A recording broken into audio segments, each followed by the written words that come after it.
fødsel, som der ikke var nogen, der kendte til at ændre og rokke ved hele verdens historie.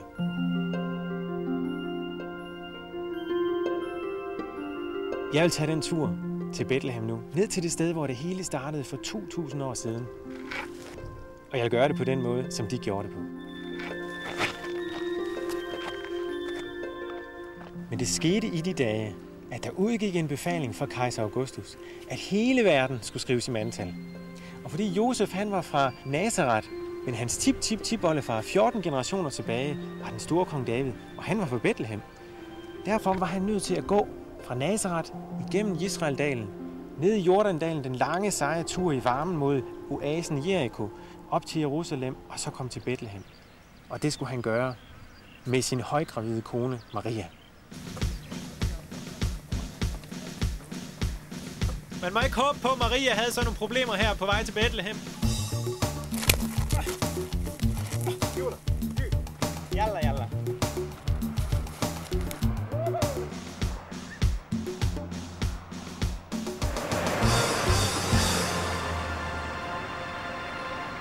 To Bethlehem? Bethlehem. Okay.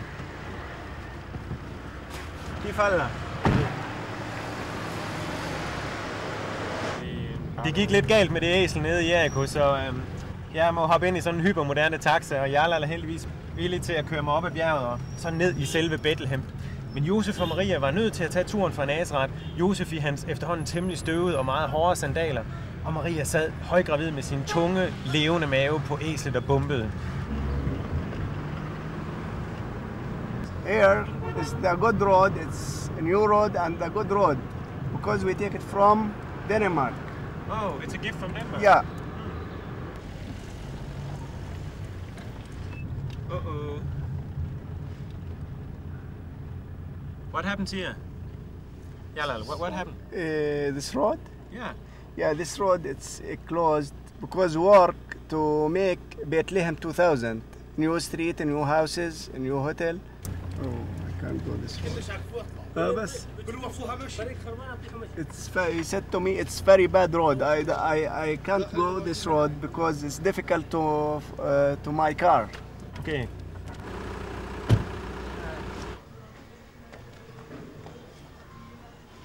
Det ser godt ud det her. Det er de virkelig ved at gøre klar til det her Bethlehem 2000 til den sidste jul.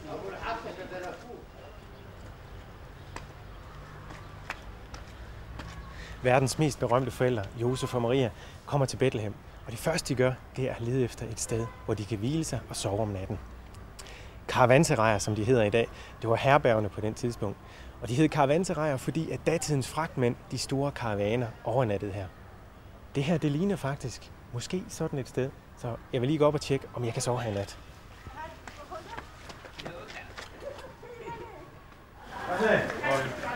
Is it not a hotel? This is not a hotel. This is a building for the families here.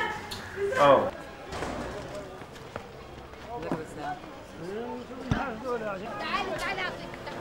Oh.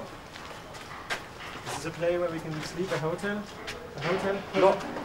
No hotel? No. Frisk frugt i massevis, men ikke noget herberg eller sted at sove.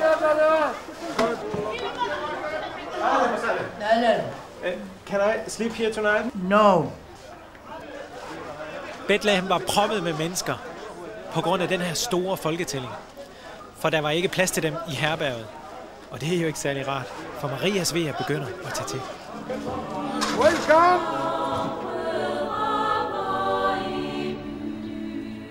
Ja, det er den her vej nu.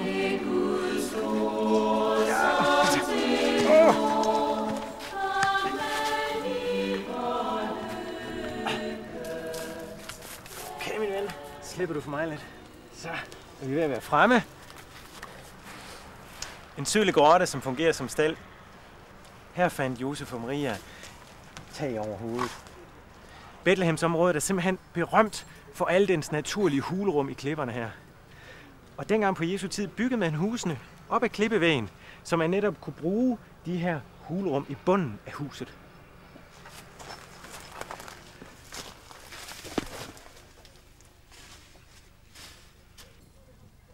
Maria lægger sig ned. Hendes vejer tager til. Måske er de blevet sat i gang af den her humpetur på æslet helt op fra Nazaret. Hun kæmper. Hun skriger måske, men så føder hun den dejligste lille mørkløde søn. Og da hun ser ham, så kommer hun til kræfter igen, og kan selv svøbe ham og lægger ham ned i dyrenes ædetro. Herned i krybben, som lugter af korn og æselmuler. Men her er ikke meget glansbilledstemning, familiehygge eller for den sags skyld marcipansnitter gemt her i stallen. Verden udenfor ved ikke, at den her lille familie er noget helt specielt på det her tidspunkt. Men så kan vi glæde os over underet, at den højeste kommer ned på jorden til verden under de usleste, mest primitive forhold og bliver lyset i mørket. Far Josef opkalder ham Jesus. Det betyder ham, der frelser.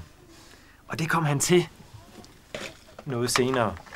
Præcis ligesom englen Gabriel havde forudsagt op i Nazaret 9 måneder før.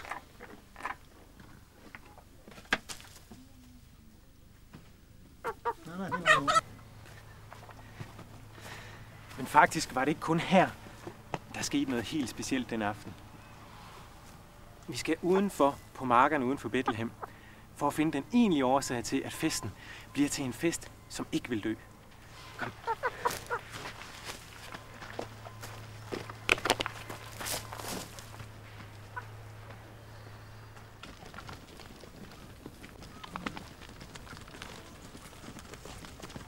Lige foran næsen på hyrderne splittes landskabet af en kraftig stråleglans. Hele landskabet lå badet i et lyshav. Og Herrens engel står lige pludselig foran dem, og hele Herrens herlighed stråler omkring hyrderne, og så er det klart, at de bliver grebet af en stor frygt. Men englen skynder sig og beroliger hyrderne og siger til dem, rolig, rolig, slap af, I skal ikke frygte. Jeg kommer bare for at fortælle jer det bedste, I nogensinde har hørt. Og det er ikke kun for jer, det er for alle mennesker. I nat er jeres frelser født. Ham, som I kommer til at kalde Kristus, Herren. Og det er ikke bare noget, jeg siger til jer. Jeg har et konkret bevis. Gå ind i Bethlehem. Der skal I finde ham. Han ligger svøbt i en krybbe. Der var en hær af engle over hyrderne, som pludselig sang. Og det er meget specielt, for det er den eneste gang i Det Nye Testamente, vi hører om, at der er en hel hær af engle. Og det understreger, hvor afgørende en begivenhed vi står overfor her. Englene, de synger den allerførste julesang. Ære være Gud i det højeste, og fred på jorden til mennesker, der har hans velbehag.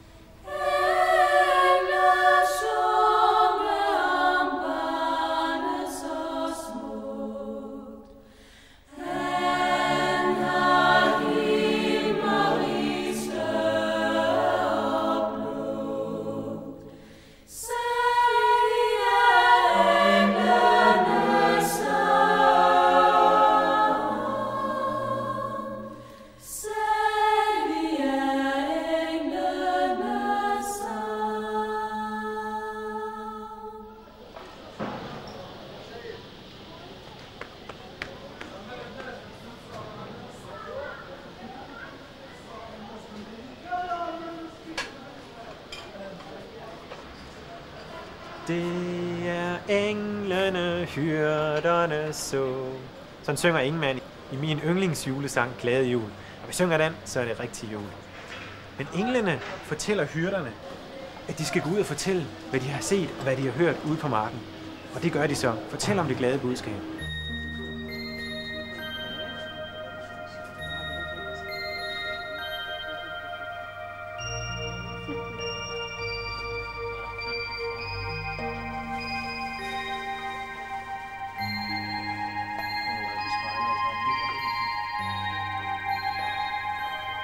Englene hører med til julen. Vi holder af dem. Og så er det næsten lige meget, hvordan de ser ud. Men de to her, dem vil jeg nu nødig have stående hjemme på min kaminhylde. Men på et tidspunkt er englene slet ikke med. Vi savner dem. Og historien bliver lidt for spændende. For da englene ikke er der, så er det jo klart, at de hellige tre konger er nødt til at løbe op på kong Herodes' slot, citadellet. For hvor skulle man ellers finde en kongesøn? En her i Jerusalem.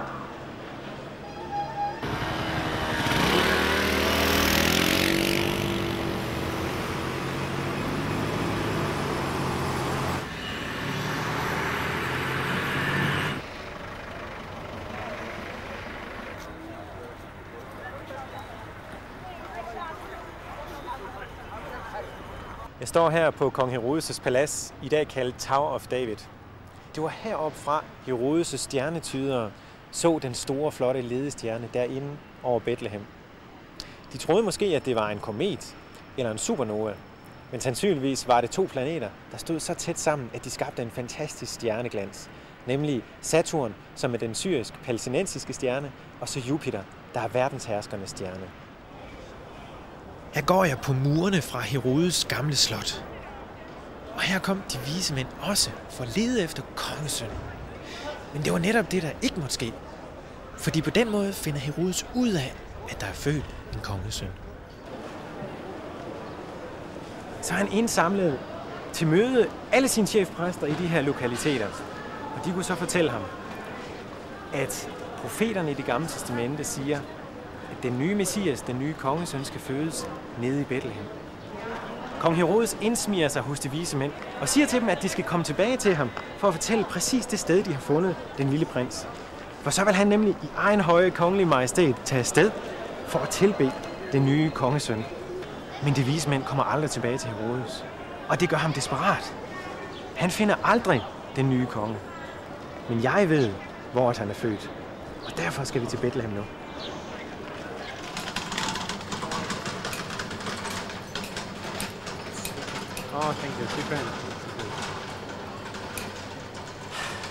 Nu er jeg løbet igennem gaderne i Bethlehem, og nu er jeg her. Manger Square i Bethlehem, tæt på fødselskirken. Sidste gang jeg var her, jeg var pladsen hernede, det var faktisk julenat for 2 år siden, og pladsen var proppet med mennesker i julestemning. Og cyprestræerne over bagved, de var pyntet med gyselig julepynt. Men så pludselig kommer der et røre i forsamlingen, og de løber alle sammen over imod venstre side af pladsen. Og jeg løber selvfølgelig med nysgerrig, som jeg er, og finder ud af, at det er Arafat, den muslimske Arafat, som har været med til den kristne midnatsgudstjeneste inde i kirken og er på vej ud. Fødselskirken. På den ene side verdens ældste kirke. Og på den anden side er den bygget præcis på det sted, hvor Jesus er født.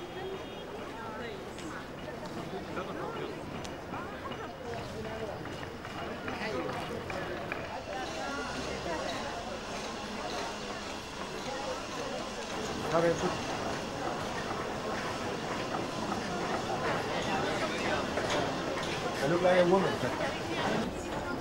Første gang jeg var her, troede jeg, at kejser Konstantins smukke kone Helena havde bygget den her kirke, specielt til dværge i 325.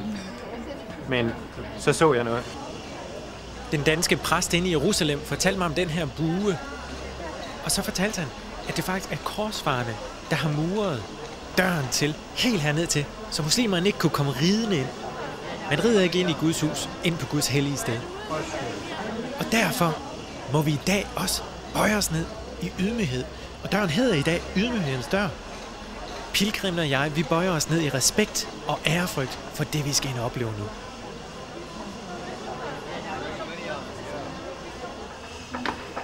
Sådan må korsfarerne også have følt det, da de kom her. Også vores danske Knud den Hellige for godt 1000 år siden.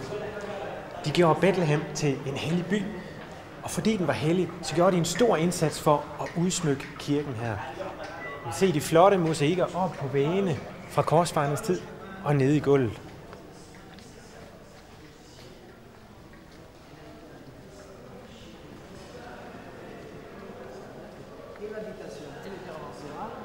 Kalifen Omar op fra Persien kom i 614 og ødelagde alle kirker, men da han kom til fødselskirken, blev det bedetid, og så skulle han have hovedet mod Mekka. Og da han står der med hovedet mod Mekka, så ser han pludselig billedet af de hellige 3 konger. Og de var klædt i persisk tøj, fordi de formentlig kom deroppe fra. Og så gav han et skriftligt bevis på, at han ikke vil ødelægge fødselskirken. Derfor er det formentlig verdens ældste kirke, vi står i nu.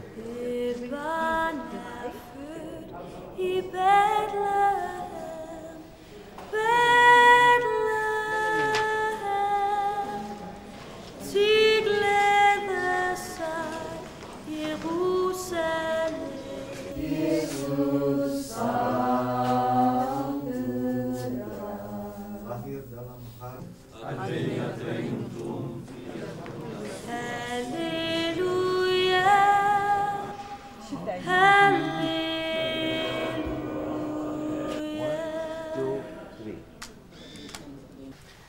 Kirken her er bygget lige præcis over den grotte, hvor Jesus blev født.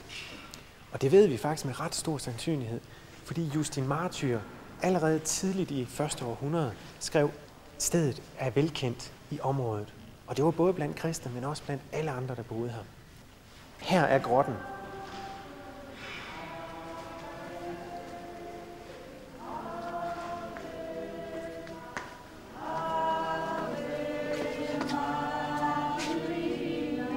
Vi har en gruppe katolikker, der står og synger Ave Maria, og jeg får også selv en klump i halsen, når jeg kommer til det her sted.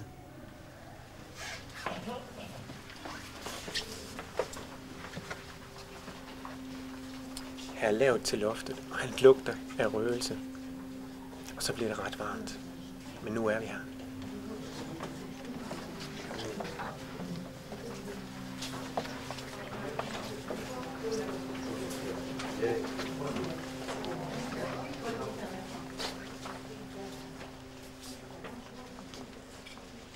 Her er stedet, hvor Jesus blev født. Ved den her stjerne, som er et hemmeligt symbol for Jesus. Som der står i nogle af de sidste blade i Det Nye Testamente, at Jesus er den lysende morgenstjerne. Han blev lyset i mørket.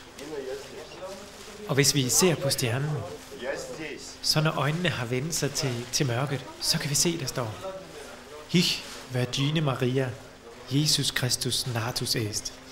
Det er latin, betyder: her fødte Jomfru Maria Jesus Kristus.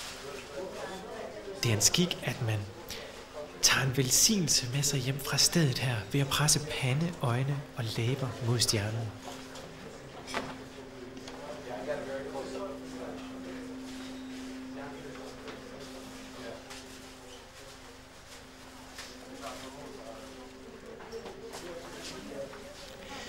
Et barn er født i Bethlehem, Bethlehem. De glæder sig Jerusalem. Halleluja, halleluja.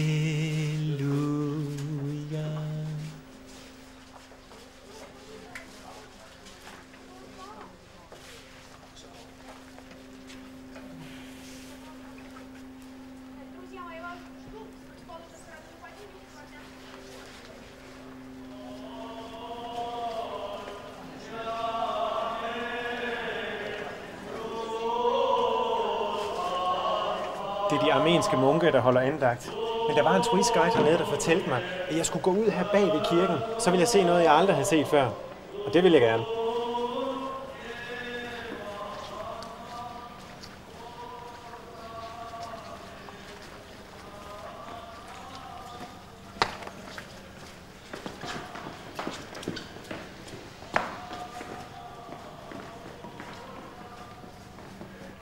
Her er ingen røgelse. Her er ingen stjerner. Her er ingen pilgrimme. Men her er stemningen, som den måske var for 2000 år siden.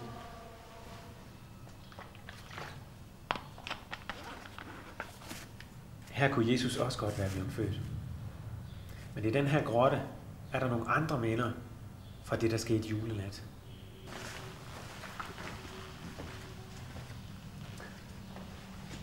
Herinde.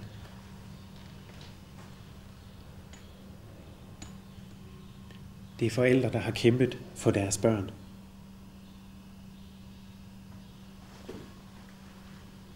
Den umoralske kong Herodes har allerede slået sin kone, den smukke Mariamne, og hans 2 sønner ihjel, og en del familiemedlemmer.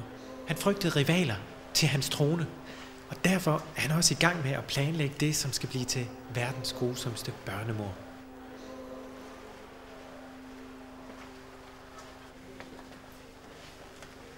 Kong Herodes slår alle drengebørn ihjel fra 2 år og nedad.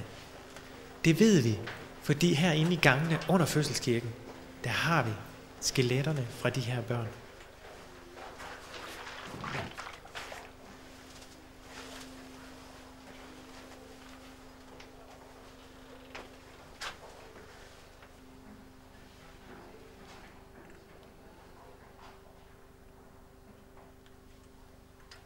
Det blev de første martyrer for Jesus. Vi skal møde mange flere martyrer næste søndag. Men Josef fik den samme nat en drøm. Josef, skynd dig væk herfra. Jorden brænder under dine fødder. Ud af vagten. Der er meget mere sikkert for dig i Egypten.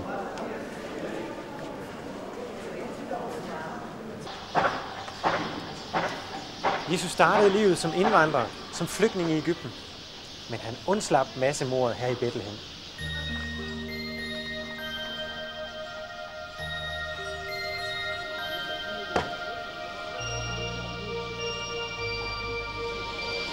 Det budskab, Jesus senere udbreder, er kærlighedsbudskabet. Fred på jorden. Det er det diametrale modsætning til Herodes' grusomhed med Jesu nænsomme tilgivelse. Det er budskabet her, første søndag i advent.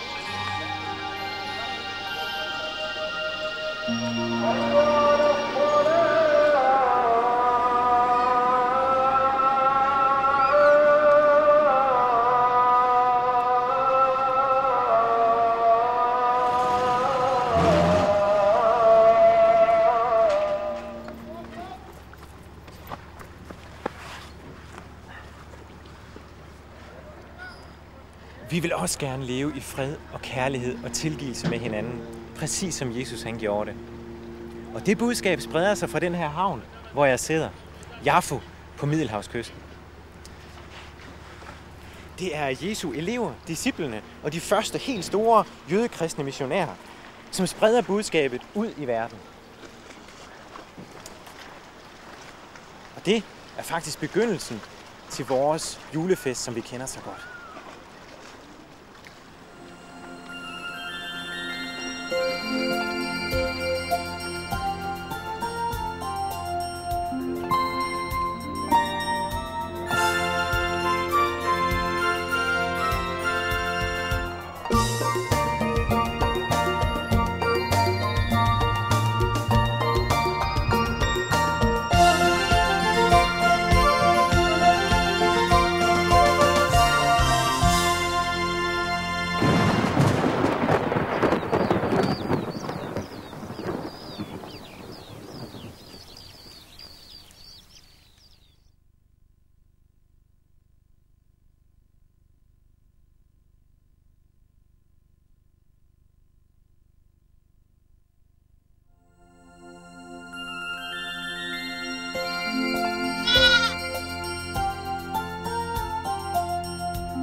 Jeg går på de samme sten, som Paulus og Lukas og Johannes og Timotheus, de helt store kristne missionærer, har gået på.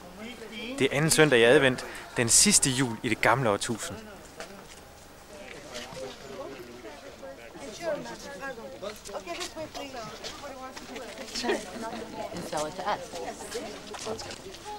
Jeg går rundt i Efesus.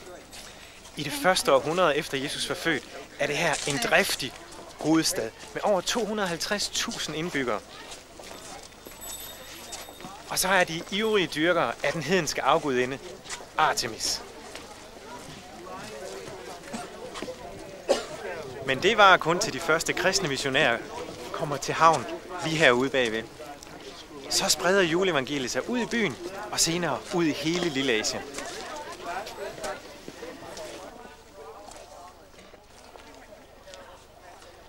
På et tidspunkt bliver den kristne koncentration også for meget for romerne. Og som I kan se, har de haft en stor magt her i Efesus. Og derfor er de kristne nødt til at flygte længere ind i Lilleasien.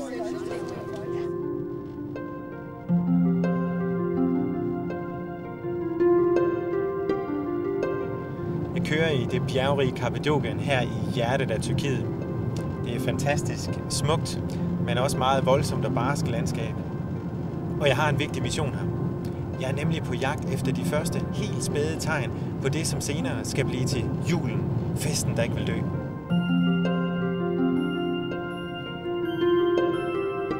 Men der er ikke nogen fest endnu. Og her i de første år efter Jesu fødsel, er der heller ikke meget, der tyder på, at det overhovedet skal blive til en fest.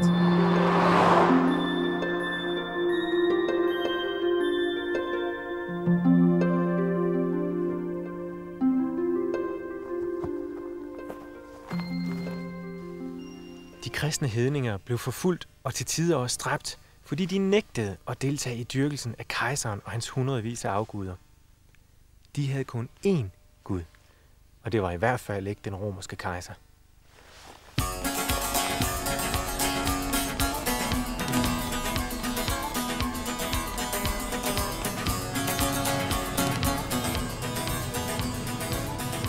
Men ingen kejser, ingen forfølgelser kunne gøre kål på de kristne. Som en af de helt tidlige kristne forkæmpere, Tertullian udbasunerede: korsfæst, pin og nedtramp os. Jo flere af os I dræber, jo flere bliver vi.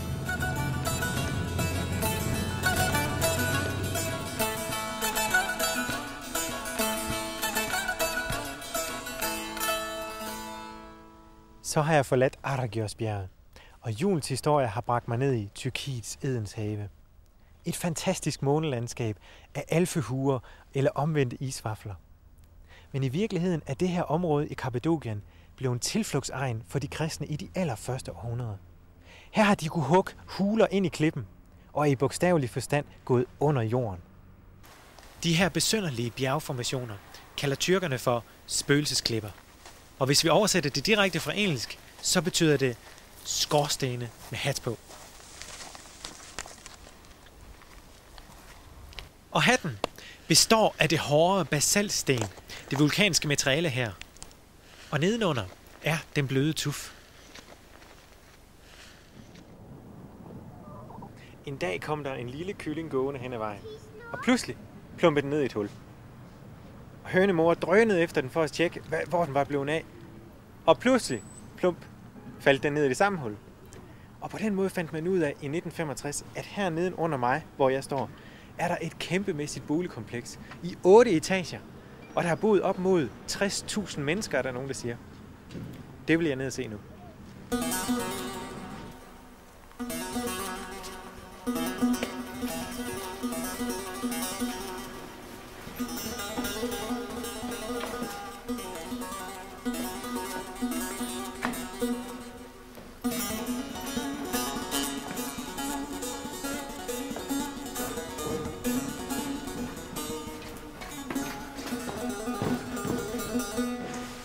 Når forfølgelserne var særlig barske, så fortrak de kristne ned til de her byer under jorden. Det er et kæmpe netværk, labyrinter af gange. Man mener, at der er 200 byer i det her område. Og de har indbyrdes været forbundet med gange på op til 9 kilometer. Og vi skal ned og se en af dem her.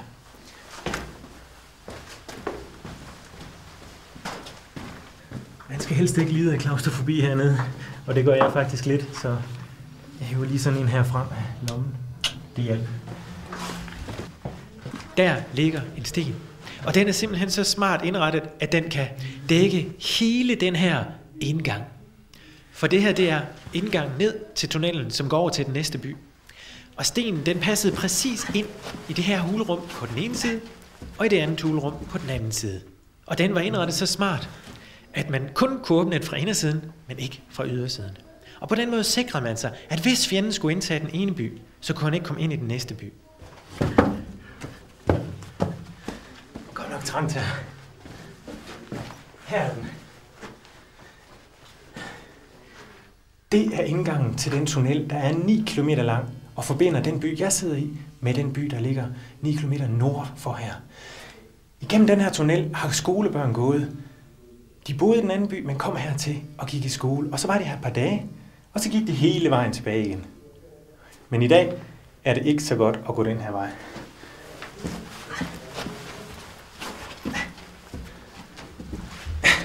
For på grund af de hyppige jordskælv her i området, så er gangene styrtet sammen, og man når ikke mere end de her 2-3 meter. Jeg sidder 5 etager under jorden lige nu. Og så undrer jeg mig lidt over, hvordan i alverden kan jeg få luft hernede? Det fandt jeg svaret på lige herovre. Ja.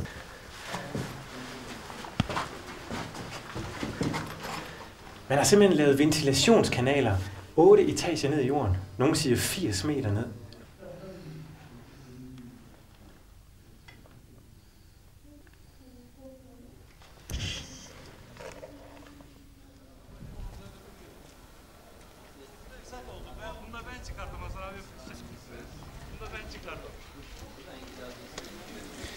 I den her dal har man også kunne leve i skjul. Godt nok ikke 8 etager under jorden. Men her er bygget masser af kirker og boligkomplekser ind i klippen.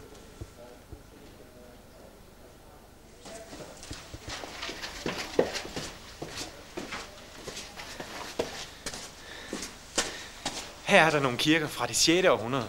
Desværre er meget af murværket faldet ned. Men det er den kirke herovre, som vi skal ind i, for den er meget interessant.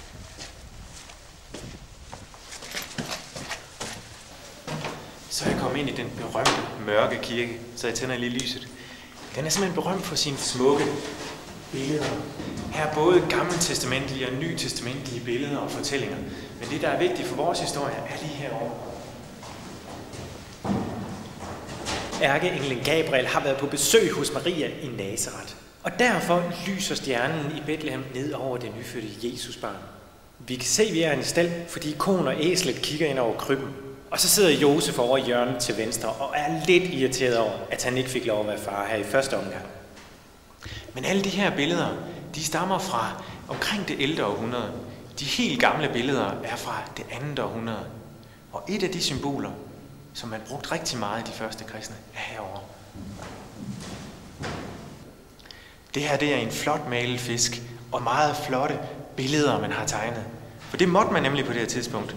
Men det har ikke altid været tilladt.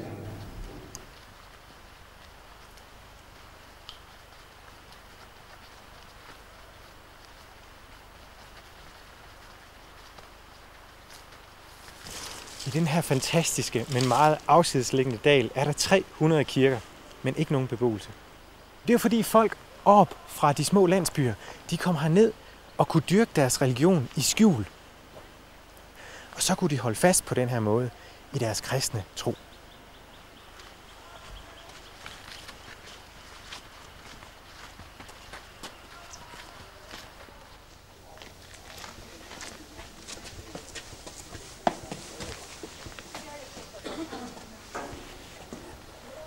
Det her, det er endnu en ældgammel beboelse. Og det, der er specielt ved den, det er, at jeg kan komme op på anden sal herover igennem den her gang.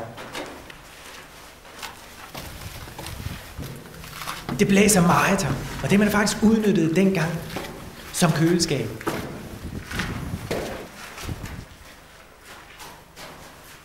Men her er en kolossal stor fordybning i klippen. Og det var fuldstændig samme system som Jesu grav. Man havde en rullesten, man kunne rulle for, så fjenden ikke kunne komme ind. Men så havde man en sikkerhedsforanstaltning mere. Man satte et af familiemedlemmerne her med et langt spyd i hånden. Og når han så fjenden ned igennem hullet her, så stak han til. Men gik det helt galt? Kom fjenden ind i det her beboelsesrum, så havde man den sidste 3. nødplan. 3. sal kunne man kravle op på og lægge en kæmpe møllesten over hullet.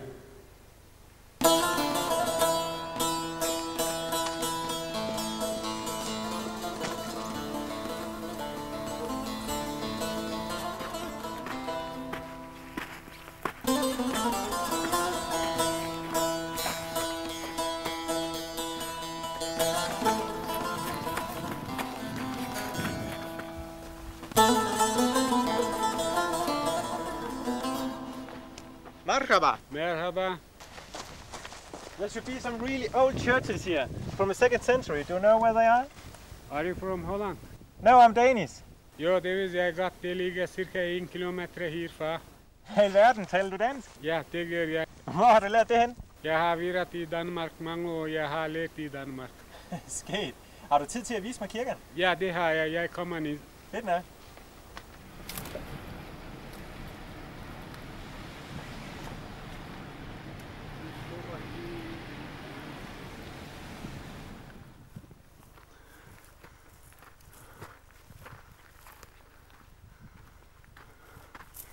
En lille dør deroppe.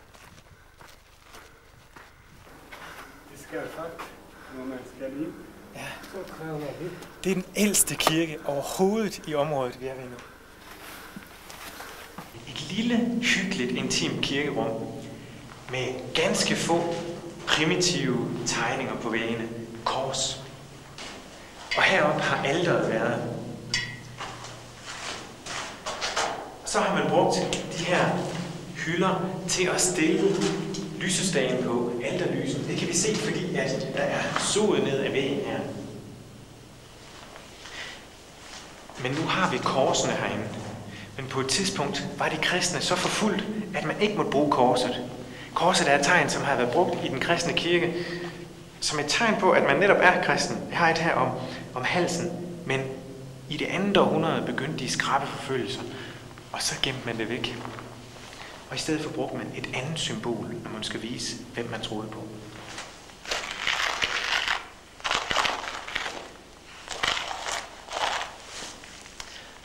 Det er godt, at I ikke lige kan se, hvad det er, men det skulle ligne en fisk.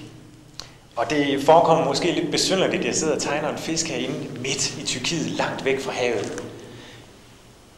Men faktisk er det vigtigt, for på det her tidspunkt er græsk det sprog, man taler i det store Romerrige. Og jeg sidder jo midt i Kappadokien, og her har Romerriget også været. På græsk, der siger man ikke fisk, der siger man iktys. Og tager man forbogstaverne I, X, T, U, S, så har man en hemmelig kristen kode. Det står nemlig for Jesu Christos, Theou, Hyos, Soitso. Jesus Kristus, Guds søn, frelser. Og frelseren, Soitso, det var en æresbetegnelse. Man ventede nemlig i Romerriget på, at der skulle komme en redningsmand og fjerne den her undertrykkelse. Farvel, Asana. Tak for hjælp. Farvel, hilsen Danmark.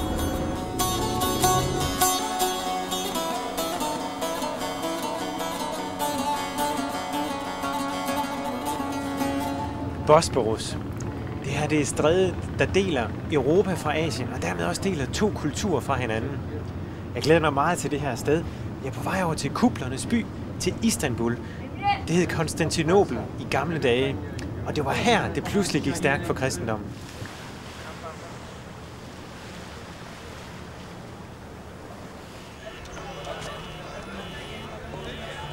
Det er simpelthen fantastisk flot. Selvom det er ved at være sidst på aftenen, så er der alligevel nogle mennesker inde i den kæmpe store blå moské, som ligesom er symbolet på, at vi er i Istanbul. Eller Konstantinopel. Men vi skal ud om 4 minutter, fordi så skulle det vælte ind med muslimer, som skal have hovedet mod Mekka.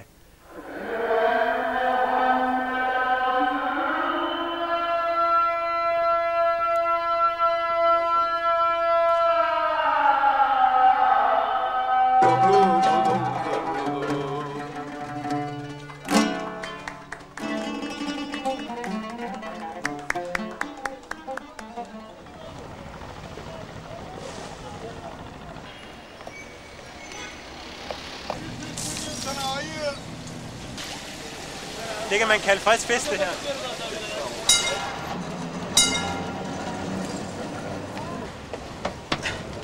Romerkirken har gjort alt, hvad den kunne for at forfølge kristendommen med blodige ting. Men det lykkedes ikke at undertrykke dem. If you can't beat them, join them. Og det gør Romerkirken så. Paradoksalt nok er det den store romerske kejser Konstantin, som får sympati for de forfulgte kristne. Og han legaliserer kristendommen og siger, I får grønt lys til at dyrke jeres religion. Jeg elsker at køre i sporvogn. Kristendommen har bevæget sig fra at være en lukket, forfulgt, fattig religion til at blive en åben statsreligion. Og nu er vi så på vej op til Hagia Sophia, som er kendetegnet på det her gennembrud for kristendommen. Sultanahmet, Blue. Den ligger lige her om bag parken. Så er vi fremme ved den. Den største og smukkeste, pragtfulde kirke, kejser Konstantin bygger. Hagia Sophia. Med sine kolossale dimensioner ligner den sådan en forvokset skrummel af røde og grå klodser, som ligger spredt ud over det hele for at stive den af. Den har nemlig været ved at falde sammen på grund af jordskælv i mange år. Og faktisk er det kun den inderste kerne, vi kan se, som er 1000 år gammel.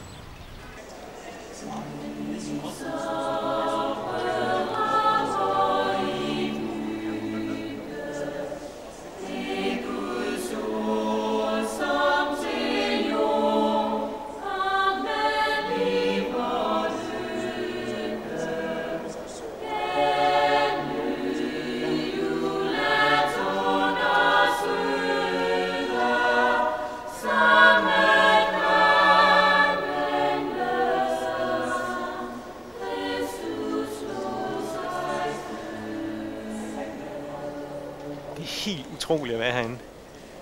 Det er simpelthen så stort, så man føler sådan helt, man svæver mellem himmel og jord, når man går rundt herinde. Ufatteligt, man har kunnet bygge så stort. Og det er et arkitektonisk unikum, hvordan man overhovedet har kunne lave den her fantastiske kuppel på 31 meter i diameter op foroven. Arkitekterne i dag, de grubler stadigvæk over, hvordan man har kunne gøre det dengang. Nu er vi på det sted, hvor den første officielle kristne julegudstjeneste blev holdt. Julefesten har fået sit eget kirkerum i 379.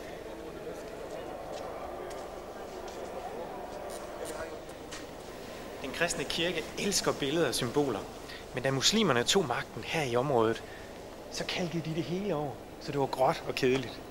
Men nu er de faktisk begyndt et stort og flot restaureringsarbejde, hvor man prøver at afdække de ting, som blev lavet i tidernes morgen. Her ser vi Jesus i centrum, flankeret af sin mor, Maria og en af apostlene.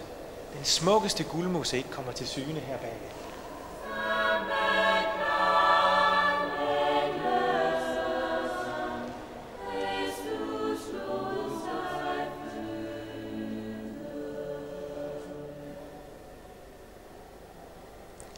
Her har ikke været holdt julegudstjeneste i meget lang tid. Så nu vil jeg for første gang i måske 1000 år, jeg har godt nok ikke fået lov til, da jeg vagten herude, men jeg vil prøve at synge en julesang, som er internationalt kendt. Glade jul, dejlige jul, engle daler ned i skjul, hid de flyver med paradisgrønt, hvor de ser, hvad for Gud er kønt. Lønligt iblandt os de går, lønligt iblandt os de går. Nu har jeg sunget en julesang, som måske den eneste kristne herinde. Men faktisk, inde i Istanbuls bymidte, i det græske kvarter, der er der nogen, der stadigvæk holder julemesse. Dem skal vi ned til nu.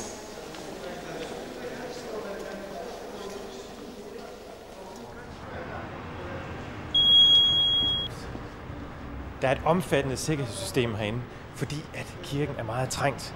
Men jeg har fået lov at besøge.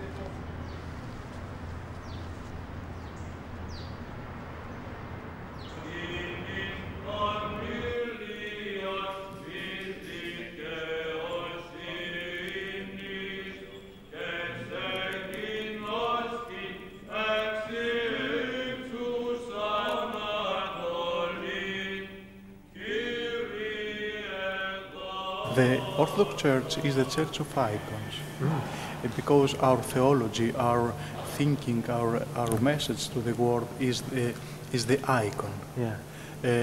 The icon has a very deep theology from St. John of Damascus. Yeah. Somebody is kissing the icon, but not the wood, not the silver, not the gold on the icon, not the paint also, but just the person who is on the icon. And in this moment, the kissing of somebody is going through the icon to the paradise, to the person who is in the kingdom of God. Directly connection. Directly connection. Yeah, to paradise. Yeah.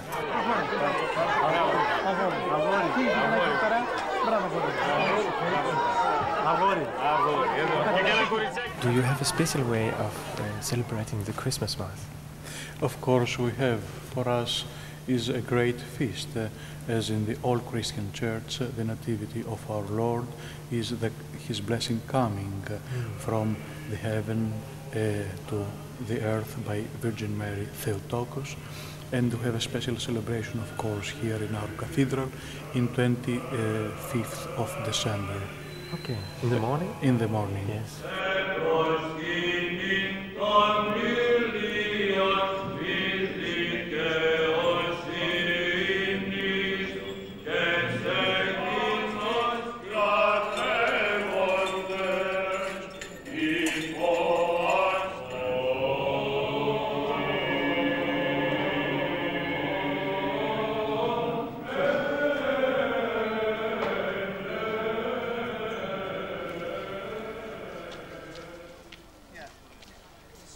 Fra Jesus bliver født til at julen opstår som fest, en gudstjeneste for Kristus, går der 300-400 år.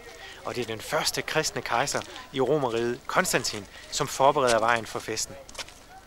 Det, der startede som en lille begivenhed i en fattig stald i Bethlehem, har nu sprængt alle rammer og er blevet en utrolig vigtig del af Romerriget. Festen er blevet kejserens fest.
Så blev det 3. søndag i advent.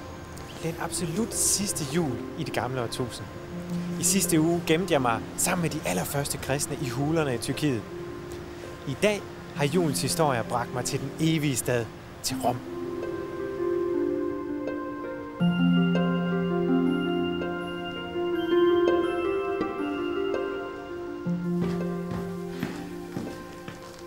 Jeg er på vej ned i dybet, 2000 år tilbage i tiden, i Roms katakomber. Her er 170 kilometer gange fordelt på 60 forskellige systemer.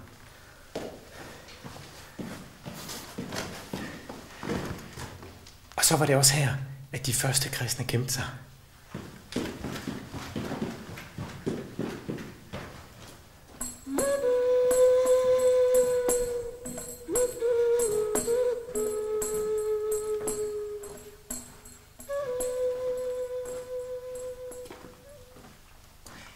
30 år efter, at Jesus er stået op for døden, sætter den hensynsløse kejser Nero ild til fattigkvartererne inde i Rom.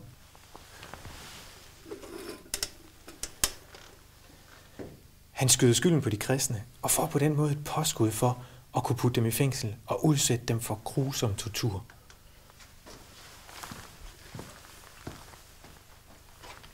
Nej, den forkerte vej. Skærnet.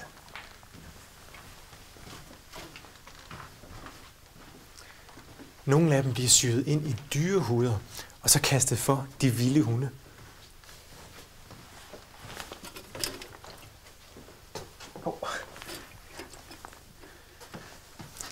Og nogle af de andre kristne, de bliver korsfæstet og overhældt med tjære, og så bliver der sat ild til dem.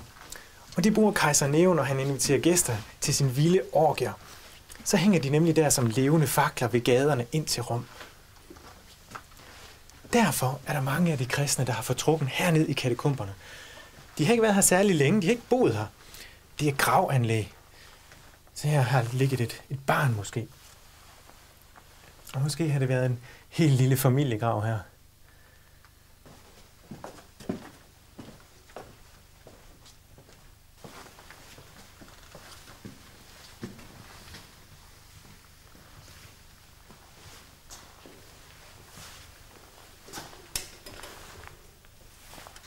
Her er Kristus malet, det kan jeg se, fordi der er et kors i hans glorie.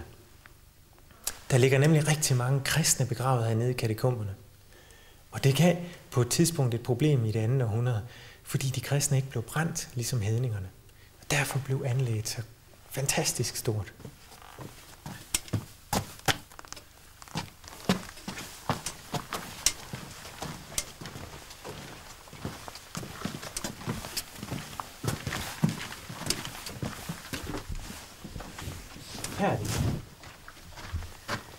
I Tyrkiet knækkede jeg fiskekoden. Det er det her hemmelige symbol, som de kristne bruger, fordi de ikke kan bruge det symbol, de allerhelst vil bruge. Korset. Men her har vi den op til venstre. Fisken, man siger nemlig iktys på græsk. Det betyder Jesus, Kristus, Guds søn, frelser, hvis man tager forbogstaverne. Men helt op til venstre er der et andet symbol, som arkæologerne fandt. Alt sammen symboler på Kristus, og det er hyrden. Hyrden, der leder fårene. Og han har et får over nakken. Det er også et symbol på Jesus. Fåret, der bliver ofret. Og lige til højre for er der sådan et underligt X med et P i. Og det er monogrammet for Kristus. Og nede i højre hjørne, der er et anker. Og ankeret, det betyder simpelthen, at det er der, hvor man kan kaste sit liv hen i den her uberegnelige og omskiftelige verden. Der er fast grundlag.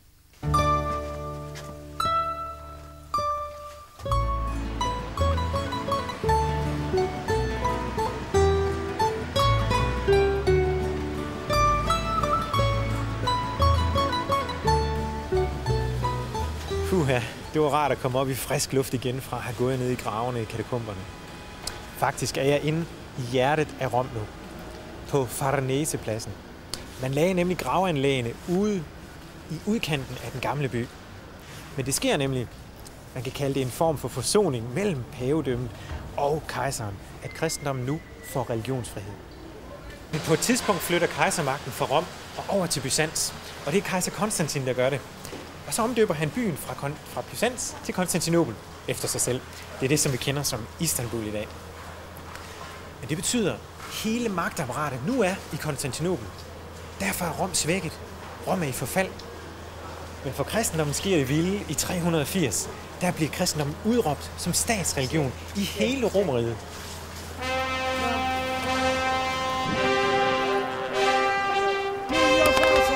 Nu forbydes al hedens gudstjeneste. Templer brændes ned eller omdannes til kirker. Kejseren er magten, og kirken er kejserens.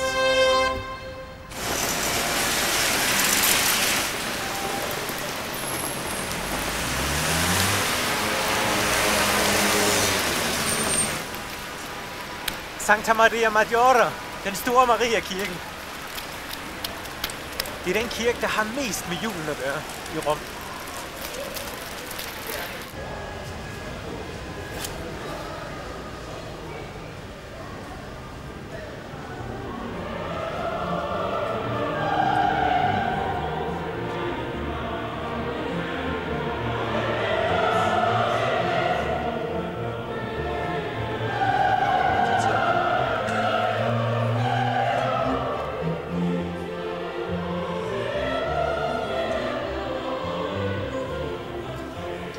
Fantastiske kirkerum i Santa Maria Maggiore-kirken bliver brugt til meget andet end hellige relikvier. Det er Roms Filharmoniske Orkester og kor, der øver her bag ved mig til en helt speciel julekoncert med Bizets Te Deum. Pope Leo the Great, in the year 464 AD, celebrated for the very first time a Mass at midnight on Christmas, the Midnight Mass. This was the first church to have a Mass celebrated at midnight at Christmas, and then the whole world copied it.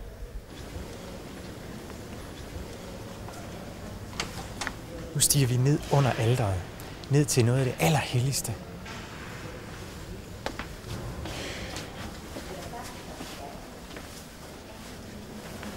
Det hernede er noget, der griber mig med en helt speciel inderlighed. For her får jeg chancen for at holde det hellige i min hånd måske.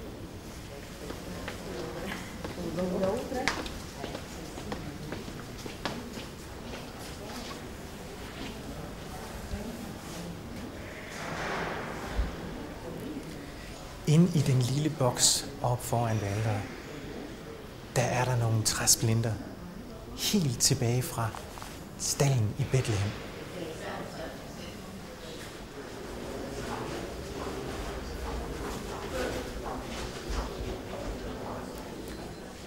Men det er jo en trosag, om man tror på sådan nogle relikier.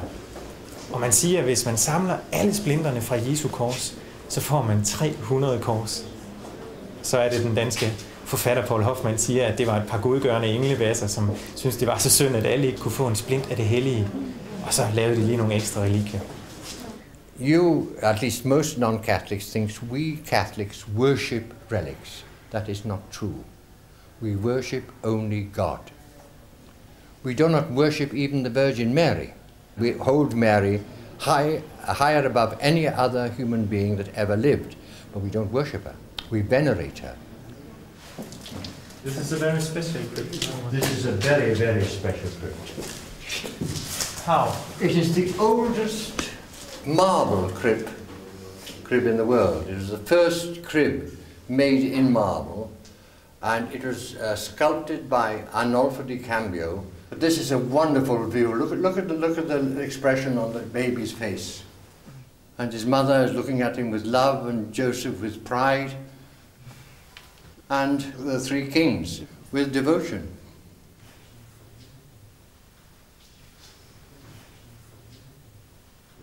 I would like to convey my greetings from the Basilica of St. Mary Major to all our fellow Christians, both Lutheran and Catholic and other faiths in Denmark, reminding them that I was many times in Denmark and I love the country. I can wish all of you, the people of Denmark, God jul. Thank you so much.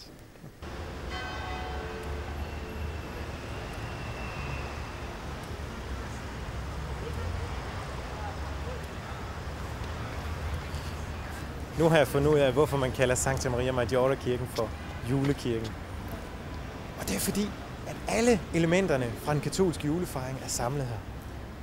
Vi fandt den første marmorjulekrybbe, og det er der, vi har den intime kærlighed i familien. Vi så Marias hengivende blik til det lille nyfødte Jesusbarn.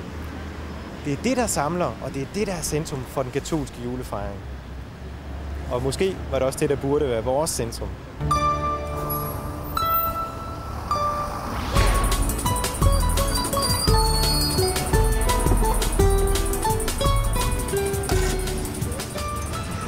Nu har jeg gjort noget, man helst ikke skal gøre. Jeg har taget bus 64 nede fra Hovedbanegården. Og jeg har gemt mit visakort for lommetyvene, men jeg siger ikke hvor. Jeg er på vej op mod verdens mindste stat, Vatikanstaten. Og det er jeg for at se, om den kan kaste noget nyt lys over vores julehistorie.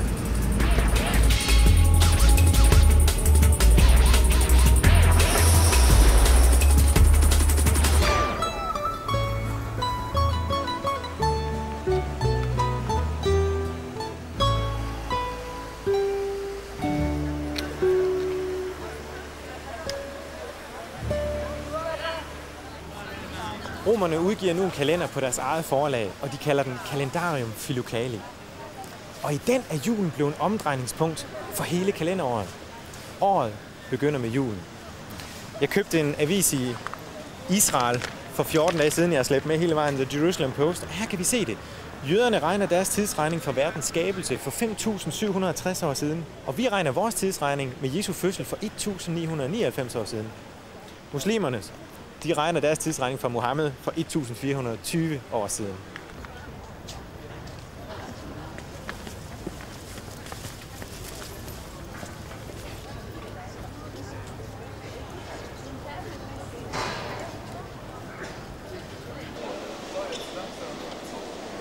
Et kæmpe rum.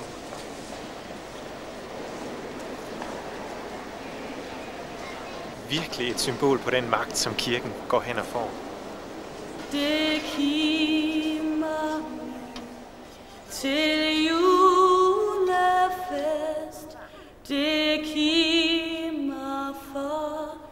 den høje gæst, som steg til lave yderne med nytårsgaver, fryd og fred. Det er Sankt Peters tog. Den er næsten slidt helt væk, fordi at folk kommer her og kysser den. Vi synes måske, det er en underlig handling, men i virkeligheden er det faktisk bare i respekt for det, som Sankt Peter han var, nemlig lederdisciple.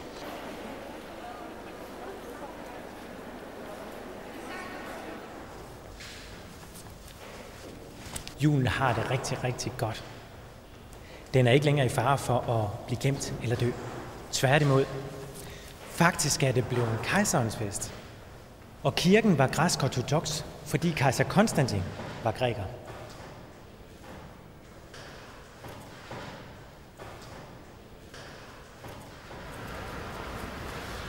Kejseren afsættes i 476 af en germansk fyrste, og så er der for alvor dømt tæppefald for det gamle Rom. Men det giver kirken nye muligheder for indflydelse. Og det er på det her tidspunkt, man begynder at kalde biskoppen her i Rom for papa. Det betyder far. Og det er det, siger man på italiensk, poppo, pave. Den romerske katolske kirke tager over.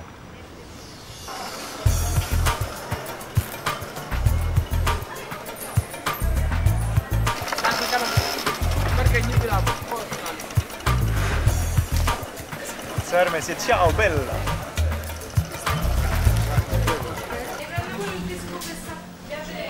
Christmas, nativity music. Nativity music Christmas. You have Italian style? Okay. Tu scendi dalla stella. It's traditional.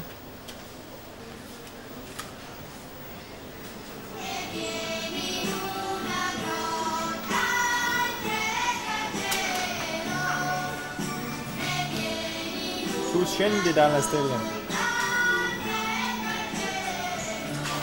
What they sing? Huh? What's the text? Text. Text. In English? In English, no. No English.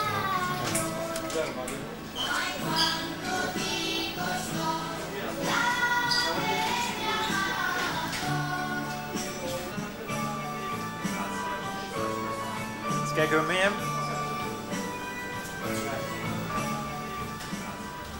Det her skulle så være rigtig populær julemusik fra Italien. Sto bruciando davvero. Permesso Napoli. Ah, grazie, bello. Prego, bello, prego. Vai. Den kok, han er et geni. Men i 300-tallet lavede man et andet genistreg. Man gjorde nemlig det som kristne, at man placerede sin julefest lige oven i den hedenske soldyrkelsesfest den 25. december. Og det var smart, for så skulle folk ikke til at lære en ny dato. De kunne bare feste der, hvor de plejede. Den plads, jeg sidder på, der har vi en meget speciel bygning lige ved siden af. Det er nemlig Roms allerældste bygning. Og grunden til, at den er så gammel, det er, at det faktisk er et gammelt hedens tempel. Pantheon-templet, som det hed. Det var nemlig et tempel for alle afguderne. Men kristendommen gjorde så det, at den omdannede det her tempel til en kirke. Og derfor overlevede det helt indtil i dag. Hun danser rundt her.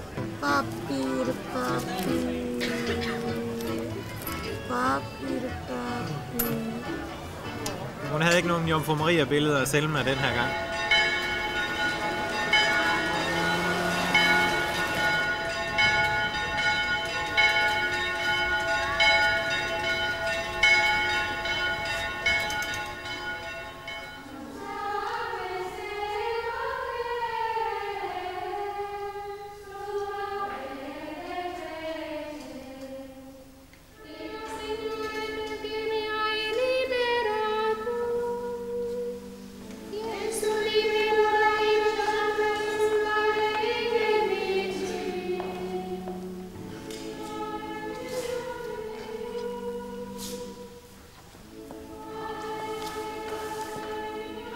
Det er gregoriansk højsang, og det er Gregor den Store, som reformerer Davidssalmerne.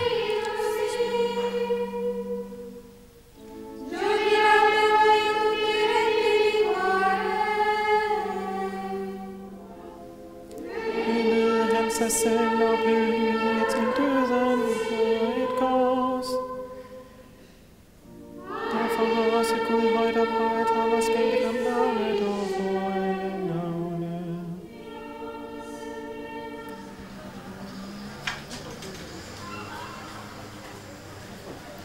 Det var aftensang, eller vesper, som man kalder det. Vespri, inde hos søstrene i den hellige Birgittas nonneorden. Og de har også et kloster over i Sverige. De sang egentlig på italiensk, men oprindeligt var sproget latin. Og det er den store pave Gregor, som reformerer menighedssangen inde i kirken. Og det gør han her i 600-tallet. Han sætter nemlig melodier på Davids salmer fra det gamle testamente. Han gør meget mere, pave Gregor, fordi kirkens magt vokser og vokser. Og med kirkens magt vokser også julens budskab. Og derfor tager pave Gregor fast i juletiden og udvider den. Hele december involverer han nu og kalder det for advent. Advent, der betyder komme eller festlig genkomst. Og i adventstiden forventer man, der skal ske noget og gøre sig klar til julefesten. Ja, jeg står lige en ku.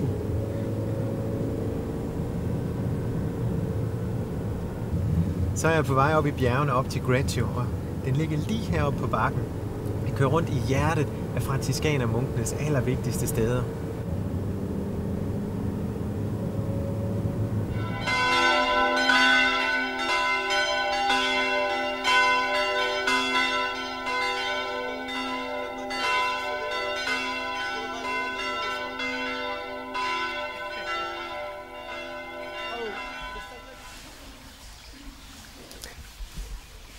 Nu er jeg kommet ud til franciskanerklosteret i de vidunderlige stille omgivelser her i bjergene ved Greccio. Der er simpelthen en pragtfuld, og jeg vil nærmest sige, ophøjet ro. Vand, der klukker og fugle, der synger. Og så er der en flot udstilling af julekrybber fra hele verden, hvor kunstnerne er kommet med hver deres bud på, hvordan det kunne have set ud dernede i stallen i Bethlehem.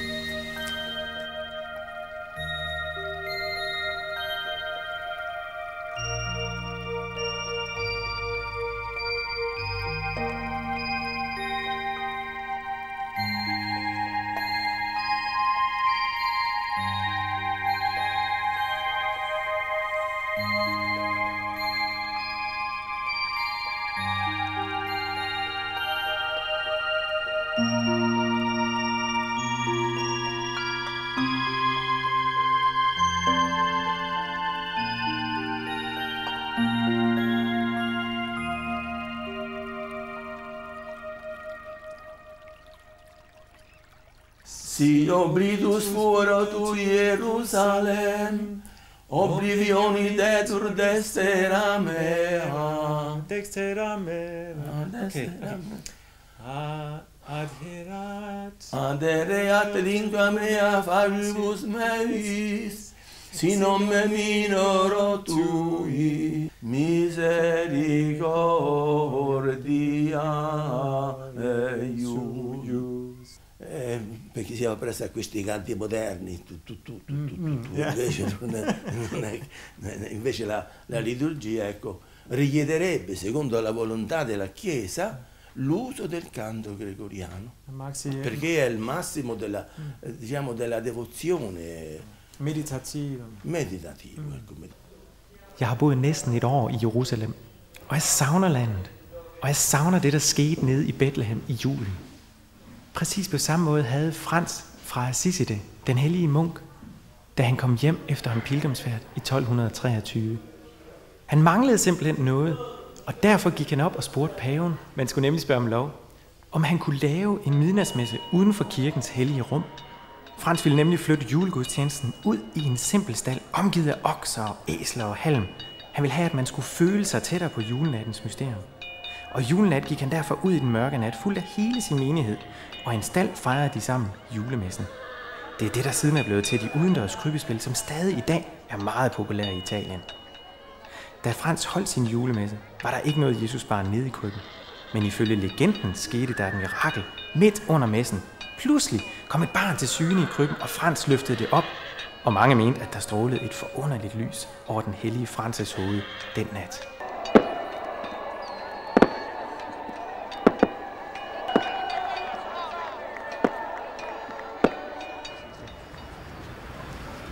Der er gået over 1000 år siden Jesus blev født nede i stallen i Bethlehem. Men alligevel har mysteriet under aldrig været så levende som nu. Julen er blevet kirkens fest, den katolske kirkes fest. Og det er på grund af den katolske kirkes enorme magt, at julefesten bliver ført videre igennem århundrederne. Men den her kolossale magt, som den katolske kirke har, er også ved på et tidspunkt at slå julefesten ihjel.